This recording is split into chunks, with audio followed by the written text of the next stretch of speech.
Alrighty. Live there, live there. Let's go over here.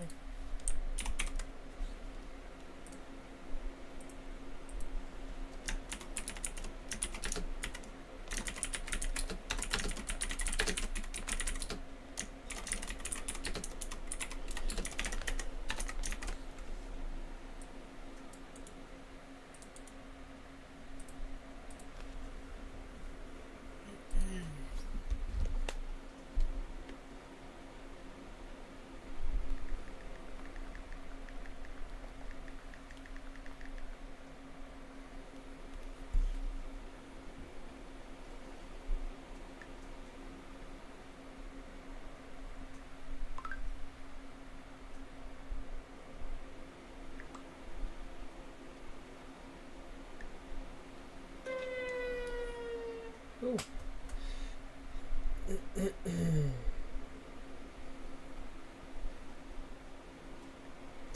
Alrighty.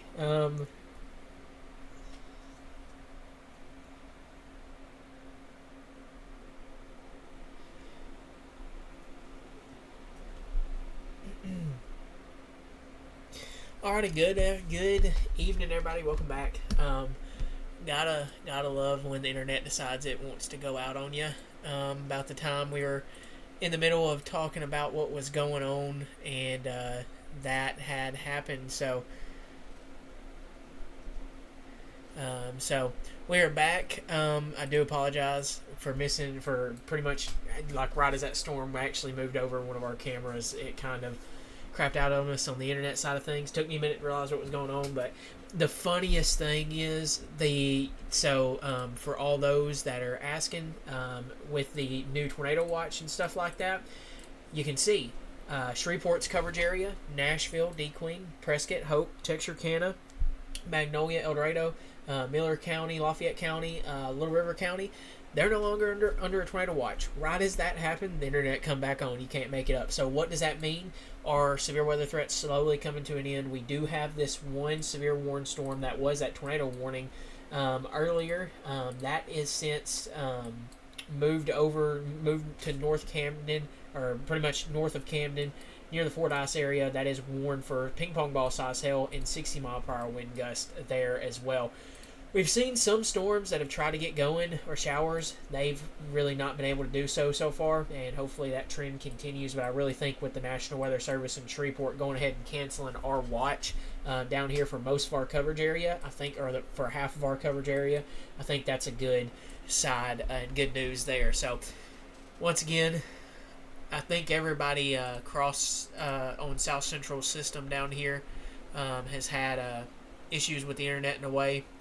With that, I don't know what happened, so we'll have to see with that. But glad to have it back. Glad to be back. Do apologize about that. So yeah. Once again, though, thank you guys. That's why we always tell you have multiple ways to receive warnings and multiple sources. I tried to preach that just in case we lost internet or power or something of that nature, and I'm not able to sit there and go live. So that's where we're at right now. Thank you all for tuning in, though. I know we had a lot of people in here at that time, and we were tracking that tornado warning storm. That has since turned into a severe warning storm so far. So that is something that we are looking at. We do have a new mesoscale discussion, I think, for part of the area. I'll read that off, and I don't plan to be live for that. I don't plan to be live for long unless we do have a new update or anything of that nature. Where is that at? That's for that storm down here near Crossit. That's just outside the coverage area down there, but a new tornado warning down there for the southeast Arkansas. Just trying to see what that new update was. Let's see. The potential for all hazards, including tornadoes, is likely increasing across the Arkla-Miss region. So that is kind of pretty much.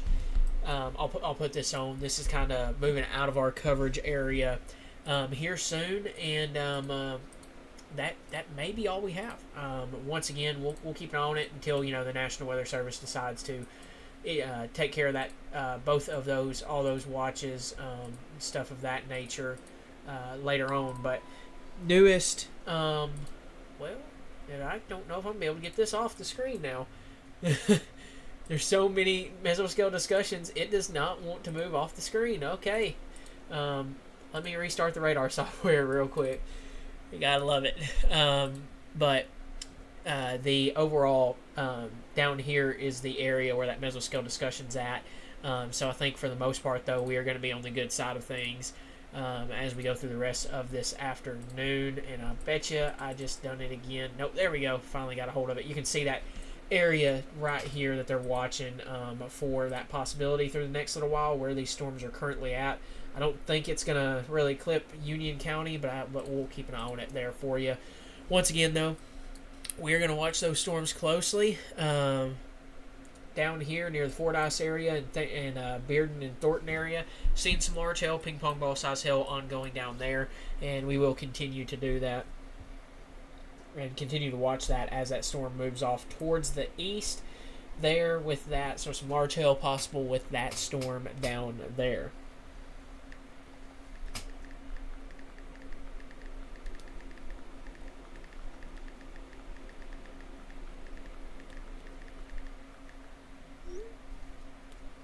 But yeah, we're gonna watch those areas closely. Just once again.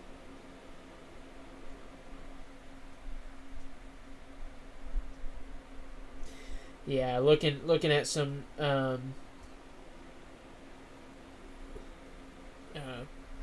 so looking at latest data, we are now no longer in that watch. Just getting a lot of reports.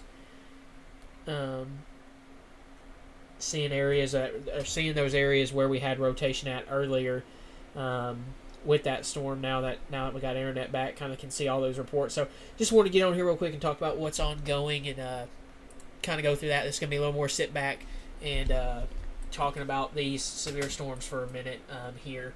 Probably not going to be live for much longer, but we are definitely going to continue the updates, and if there is any new changes, we'll let you know on anything of that nature currently. So that's where we're at so far.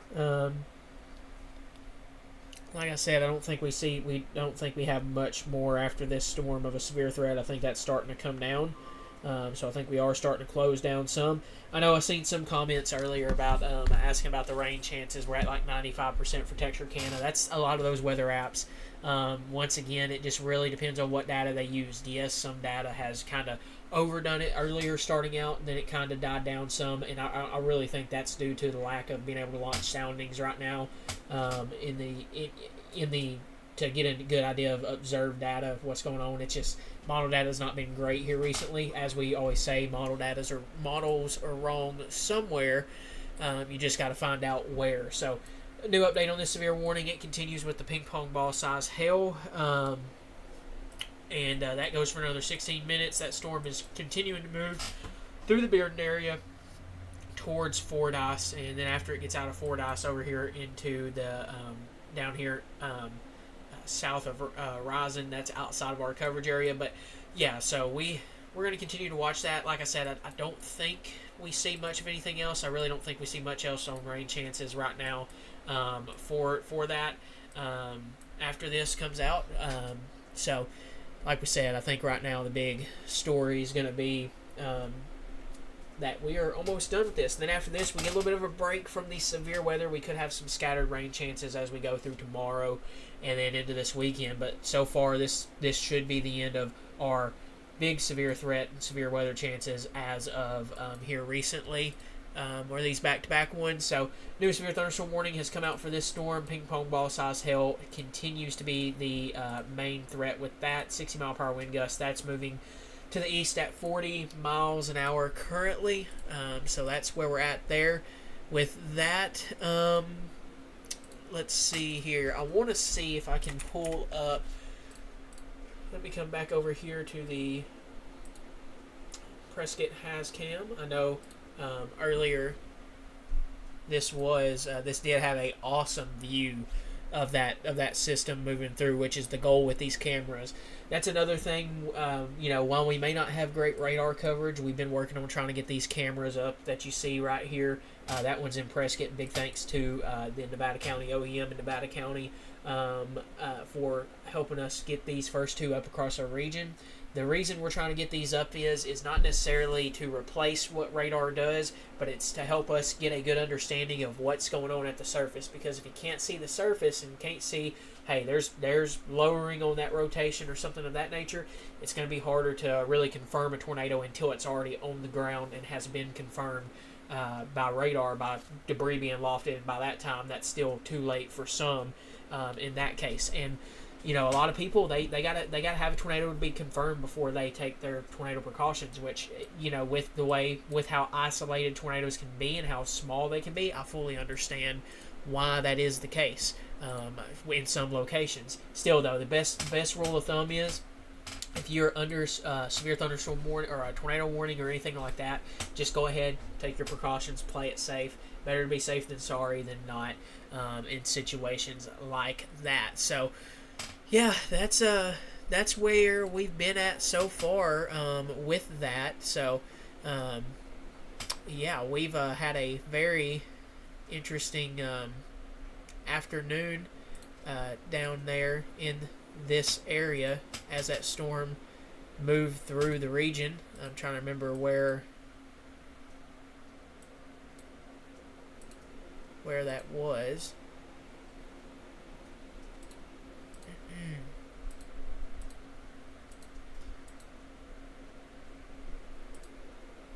Let's move it right up here. Yep. Okay, that's where it was.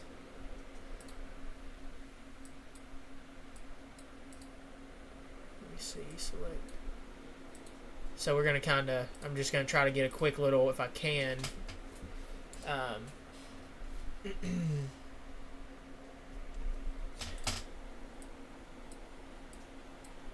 Of the last couple look back of that. So let's see if I can pull that up there and see what that looks like there with that camera. So like I said, once again, we've had a very active time frame, and let's see, is it still going east? Will Magnolia see anything significant? I really think you're going to be good down there. I think most of these storms stay just to your north of your area, and I think that's going to continue to be the case. Once again, this is more of a sit-back top kind of update deal, not necessarily specific, not super into the coverage right now because we don't have much going on, just this one severe storm with some 60-mile-per-hour wind gust and some decently sized hail there, with that ping pong ball size hail being a possibility there as well. With that, I for some reason have to change some settings around here real quickly. Well, I'll have to do that later, but still some gusty winds will be possible with that storm as it moves into northern portions of the Calhoun County and southern portions of the Fordyce area. Tornado Watch has got 4 more hours on it, but I don't think it's going to stay for the full 4 hours. We're going to watch it closely, though, and see what happens with it. But once again, going to continue to monitor for any new storms. Camden, you got a severe thunderstorm warning just to your north. New update, the Little Rock National Weather Service has updated the Tornado Watch. There you go. You can see. So now we're down to pretty much just where these storms are at. Grant County down to Dallas County, Ouachita, and Calhoun counties are the only counties under that Tornado Watch. So you know what that tells me? Our severe weather threat, once this storm gets out of here, is coming to an end for the evening and for the night. Let's see if the big thanks as always also to the Arkansas Weather Watchers for having access to their cameras, the El Dorado and Arkadelphia cameras currently. Big thanks to them for their help with that as well. That's we've partnered together with the camera networks and Arkansas Weather Network to the cameras we put up in our regions together. We'll be able to have access to use during severe coverage and stuff of that nature. So very thankful for that, and they were able to use that Prescott camera to track that tornado warning storm earlier. So once again, enough rattling on about all that. Let's see. The current severe thunderstorm warning continues for another 39 minutes. Ping pong ball size hail will be possible with that storm as that continues to move off towards the southeast, or towards the east. I mean, looking at our camera system and saying southeast on that. So that's kind of where we're at right now with that. So, like I said, tornado watch almost going to be done for with our area once this storm moves out, more than likely. So that looks to be a good situation right now. So severe weather threats starting to come to an end across the region here shortly.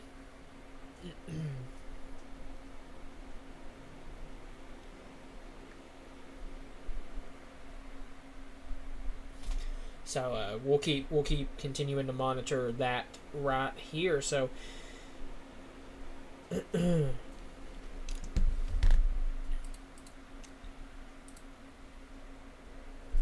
So once again, this severe warning storm with that very large hail potential of ping pong ball size hail will be possible, and some gusty winds along that as that goes through the Fordyce area here at this time. I think what we're going to do, though, we're going to go ahead and end the live coverage here on Facebook, and we'll continue live nonstop radar coverage over on YouTube. And then here shortly, we'll probably be done with this system and event as in a little while, and we'll be done with that, and probably be done for the day with our chances of severe weather. I know we've had reports of some tree damage, stuff of that nature, trees down from these storms. So these storms have packed a punch. So once again, you don't want to see that, but very thankful so far not to have anything reported as has been, or any reports that we did see any tornadoes touch down. Who knows, though? We'll see, but we did have that one tornado, or well, a few tornado warnings, but that one supercell really get its act together and move across northern portions of Hempstead and Nevada counties. But as always, I just want to say big thanks to all of our supporters and followers for helping us get this information to you guys. If we don't have to go live again, we'll see you later, and we'll be back with probably, we'll get back to our regularly scheduled 6-day forecast and all that starting probably tomorrow. With these severe weather events, we kind of just push that back to, hey, let's focus on the severe weather chances and talk about that. Thank you for those reports of large hail in the Harmony Grove area. That is what radar is showing as well in that area. And some ping pong ball size hail will continue to be possible there in the Harmony Grove area as this storm moves through. So once again, we are nearing the end of this severe weather event, and we are almost done with this. So we're going to go ahead and leave it right there for now. On Facebook, we'll continue our live nonstop radar coverage here on the YouTube side of things. Thank you guys very much for trusting us with your source for all things Southwest Arkansas weather. This severe warning will continue for another 36 minutes. It is quickly moving off towards the east. Large hail, ping pong ball size hail, and 60-mile-per-hour wind gusts will be possible with that storm as it continues onward. Have a good rest of your evening, and thank you guys very much for trusting us with your source for all things Southwest Arkansas weather.